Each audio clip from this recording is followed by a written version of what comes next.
मनसे नेते संदीप देशपांडे बोलतात, थेट जाऊयात। निवडणूक आयोग बांधील राहील असं सुद्धा म्हटलेलं आहे।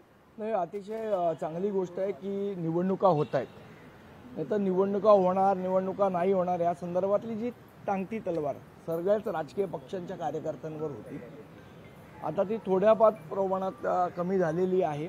निश्चितपणे शेवट जो काय निर्णय कोर्ट देईल त्याच्या अधीन राहूनच या गोष्टी होणार। पण निदान निवडणुका जिथे 50% आरक्षण क्रॉस नाही केलं त्यांच्यावर जी टांगती तलवार होती ती निदान दूर झाली।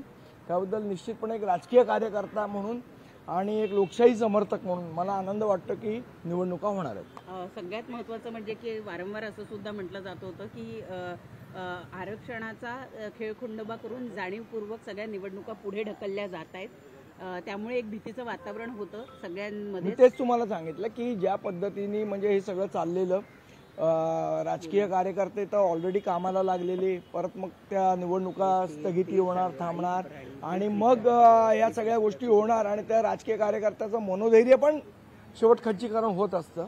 त्यामुळे मला असं वाटतं हा निर्णय आलाय, निश्चितपणे आनंद आहे त्याचा। संदीपजी, त्याचबरोबर आज तुम्ही आता इथे वाय बी चव्हाण सेंटरला आलेला आहात। त्रिभाषा समिती आज इथं जनसुनावणी घेतेय, लोकांची मतं जाणून घेतेय। तुम्ही तुमचं मत नोंदवलं का, किंवा जे त्या ठिकाणी चालू आहे ती प्रक्रिया सगळी तुम्ही बघितली, तुम्ही समाधानी बघितली आणि मी मत पण माझं नोंदवलं। पण आज मी काही महाराष्ट्र नवनिर्माण सेनेचा कार्यकर्ता म्हणून आला नव्हतो, एक सामान्य नागरिक म्हणून माझं एक मत नोंदवायला मी आलेलो। आणि मत असं नोंदवलं मी तिथे की त्रिभाषा सूत्रामध्ये 1ली ते 5वी या 2च भाषा असाव्यात। एक इंग्रजी असेल तर इंग्रजी आणि मराठी ही कंपल्सरी 12वी पर्यंत असली पाहिजे। आणि जी तिसरी